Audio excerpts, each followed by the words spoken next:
मैंने उसे लाख समझाने की कोशिश की, लेकिन फिर भी वह मेरी एक नहीं माना और फिर मैंने भी उसे तलाक देने का फ़ैसला ले लिया, क्योंकि विजय की बदतमीजी दिन पर दिन बढ़ती जा रही थी।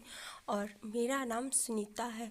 2 साल हुए हैं अभी हमारी शादी को, और शादी के 1 साल तक तो विजय बहुत अच्छे से रह रहे थे, लेकिन फिर ना जाने क्यों उनके व्यवहार में अचानक से बदलाव आने लगा। और तो मैं जब भी पूछती तो वह मुझसे झगड़ा करने लगते थे।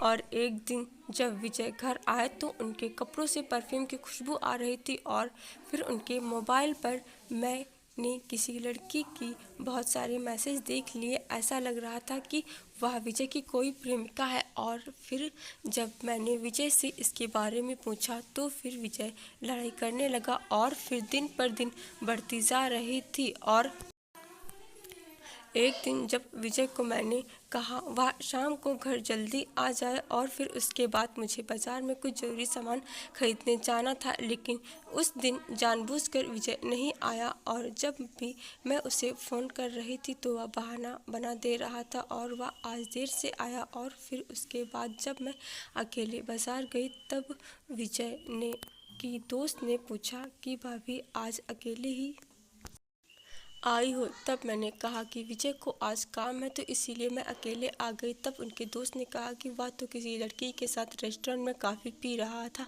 और जब मैंने यह बात सुनी तो मेरे पैरों से ज़मीन खिसक गई, और फिर मैंने कुछ सोच समझा नहीं और उस कॉफ़ी शॉप का पता लिया, और फिर मैं वहाँ पर चली गई। और जब मैंने देखा तब विजय उस लड़की को अपने कप में कॉफ़ी पिला रहे थे। और उसके बाद फिर मैं वहाँ पर गई तो मैंने बिना सोचे समझे विजय को खींच के तमाचा रख दिया, और फिर वहाँ पर सब लोग देखने लगे। उसके बाद विजय ने मेरे बाल पकड़े और वहाँ से मुझे खींचते हुए लाया, और वह मेरे साथ घर में लड़ाई झगड़ा करने लगा। उसके बाद में मैं जब उनकी बदतमीजी ज़्यादा बढ़ गई तब फिर मैंने अपना सामान पैक किया, और फिर मैं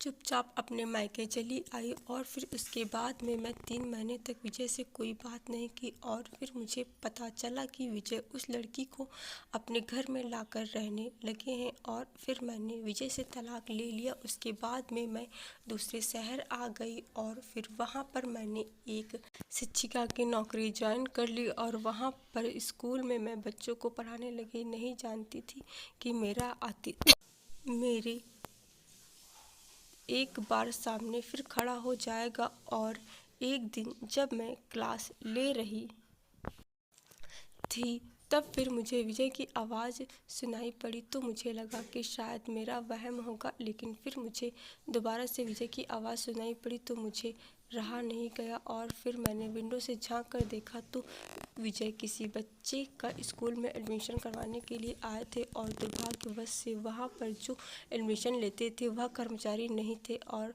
फिर मुझे ही एडमिशन के लिए जाना पड़ा। और जब विजय ने मेरे माथे में सिंदूर देखा तो मानो उसके पैरों तले से ज़मीन खिसक गई, और उसने मुझसे पूछा कि कैसी हो सुनीता। तब मैंने भी हल्की आवाज़ में जवाब दिया कि मैं ठीक हूँ, आप बताइए कैसे हैं। और तब विजय उदास होकर बोले, बस ज़िंदगी अब तो कट रही है। और फिर मैंने पूछा कि ऐसा क्या हो गया, ज़िंदगी कट रही, तुम तो ज़िंदगी के मज़े ले रहे थे। तब तो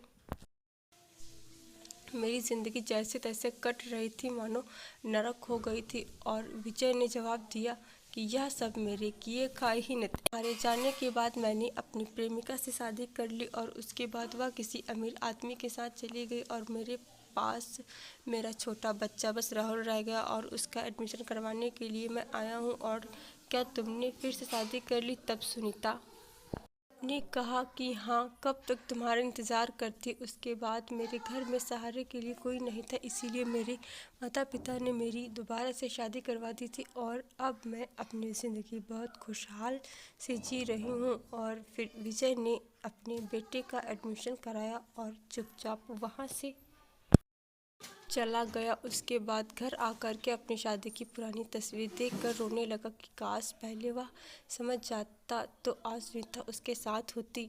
आशा करती हूँ कि आप लोग को ये कहानी ज़रूर पसंद आई होगी, और चैनल पर नए चैनल को प्लीज़ सब्सक्राइब, वीडियो को लाइक कर दीजिएगा, और ऐसे ही मेरे चैनल पे अच्छी से अच्छी कहानी आप लोग के लिए लाती रहूँगी मैं। और आप लोग अपना प्यार सपोर्ट मेरे चैनल के साथ बनाए रखें। हम लोग बहुत जल्द मिलेंगे अपने इसी चैनल पर एक नई कहानी के साथ। तो तब तक के लिए बाय बाय, टेक केयर, धन्यवाद, बहुत बहुत शुक्रिया।